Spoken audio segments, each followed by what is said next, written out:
네, 별똥이 아빠입니다. 자, 오늘의 동화는요. 선녀와 나무꾼. 네, 모두들 너무나 잘 아는 전래동화입니다.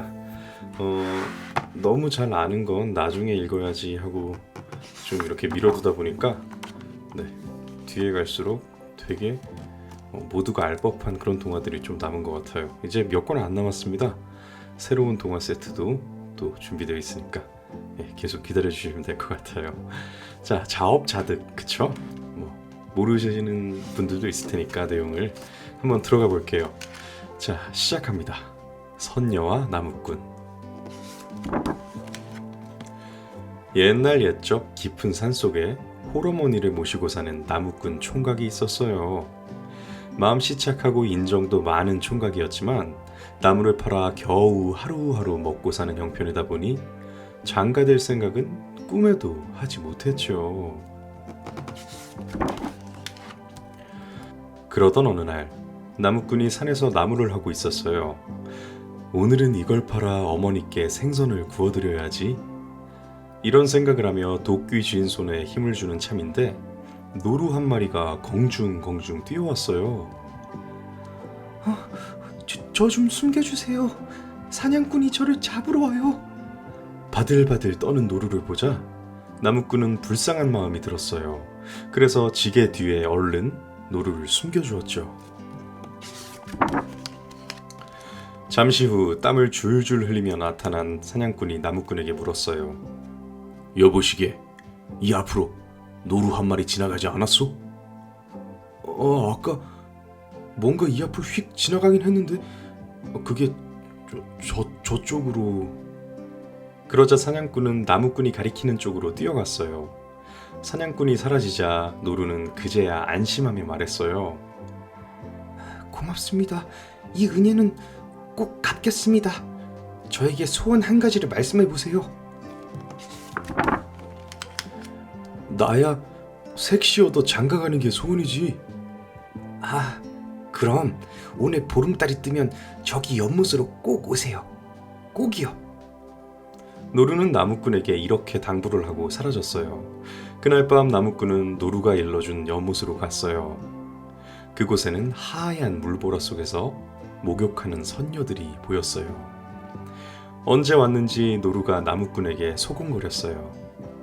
어서 날개옷을 감추세요. 날개옷이 없으면 선녀는 하늘로 올라가지 못해요. 그리고 옷을 잃은 선녀를 섹시로 삼으세요. 나무꾼은 떨리는 손으로 날개옷 한 벌을 집었어요. 심장이 벌렁벌렁, 팔다리가 후들후들 거렸죠. 선녀가 아이를 셋 낳을 때까지 절대 날개옷을 보여주시면 안 돼요? 노루는 이 말을 남기고 사라졌어요. 목욕을 끝낸 선녀들은 날개옷을 입고 하늘로 올라갔어요. 하지만 날개옷을 잃어버린 선녀는 하늘로 올라가지 못했죠. 나무꾼은 혼자 남은 선녀를 아내로 맞았어요. 늘 아들을 걱정하던 어머니도 소원을 풀었다며 덩실덩실 춤을 추며 기뻐했죠. 그뿐인가요? 반질반질 살림도 잘하는 며느리가 자식을 둘이나 낳자 더 이상 바랄 것이 없었죠.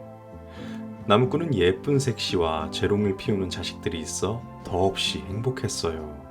하지만 보름달이 뜨는 밤이 되면 선녀는 물끄러미 하늘을 바라보곤 했어요. 자, 보름달이 휘영청 밝고 올빼미가 나무 위에 홀로 앉아 있는데 선녀가 마당에 나와서 물끄러미 바라봅니다. 저 어렸을 때는 하늘로 가버리면 어떡하나 걱정했는데 지금은 참 불쌍하네요. 나무꾼은 하늘을 보며 한숨 짓는 아내가 항상 마음에 걸렸어요. 그래, 이제 아이도 둘이나 되는데 설마 무슨 일이 있으려고? 나무꾼은 아내에게 조심스럽게 날개옷을 보여주었어요. 아내는 아이처럼 좋아하며 날개옷을 어루만졌어요. 아내의 웃는 얼굴을 보니 나무꾼도 좋았지요.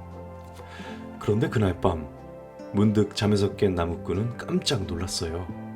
아내와 아이들이 보이지 않았기 때문이었죠. 황급히 마당으로 나와보니 날개 옷을 입은 아내가 아이 둘을 데리고 하늘로 올라가고 있었어요. 여보! 얘들아! 나무꾼은 목이 터져라 아내와 아이들을 불렀어요. 하지만 아무 대답도 없었죠. 그때 어떻게 알았는지 노루가 나타났어요. 나무꾼은 고개를 떨군 채 눈물만 뚝뚝 흘렸어요. 노루는 나무꾼에게 선녀들의 두레박 이야기를 전해주곤 사라졌어요.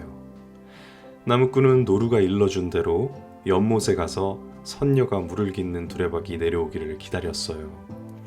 그리고 두레박에 올라탔죠. 두레박은 묵직한 소리를 내며 하늘로 올라갔어요. 하늘나라에 도착한 나무꾼은 그리운 가족을 다시 만나 행복한 시간을 보냈어요. 하지만 집에 홀로 계신 어머니가 마음에 걸렸어요. 나무꾼의 마음을 알아챈 아내는 날개 달린 말을 마련해 주었어요. 그러면서 나무꾼에게 인간 세상의 음식을 먹지 말고 절대 땅에 발을 디디지 말라는 당부를 했어요. 나무꾼을 태운 말은 단숨에 어머니가 계신 집에 도착했어요. 어디 보자 내 아들, 어디 갔다 이제 왔느냐. 어머니는 아들을 끌어안고 울음을 터뜨렸어요. 나무꾼도 여윈 어머니를 보고 눈물을 흘렸죠. 어머니, 저는 다시 하늘나라로 돌아가야 해요. 건강하시고 식사도 잘 챙겨 드세요. 보자마자 이별이라니, 그게 무슨 말이냐. 어미가 끓인 죽이라도 한 그릇 먹고 가거라. 음식을 먹으면 안 된다고 했는데. 하지만 어머니의 간절한 청을 뿌리칠 수가 없었어요. 먹는 신용이라도 해야겠다. 나무꾼은 어머니에게서 죽그릇을 건네받았어요. 그런데 죽이 너무 뜨거워 그만 죽그릇을 놓쳐 말 등에 쏟고 말았어요. 화들짝 놀란 말은 펄쩍펄쩍 날뛰며 울었어요. 그 바람에 나무꾼은 땅에 떨어지고 말았죠. 결국 나무꾼은 하늘나라로 돌아갈 수 없게 되었어요. 그 후 나무꾼은 매일매일 하늘을 바라보며 혼잣말을 했어요. 기다려요.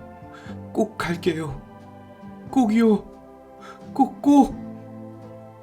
아내와 아이들을 그리워하던 나무꾼은 시름시름 앓다가 쓸쓸히 눈을 감고 말았어요. 그렇게 하늘나라에 있는 가족을 그리워하다 죽은 나무꾼은 수탈그로 다시 태어났다고 해요.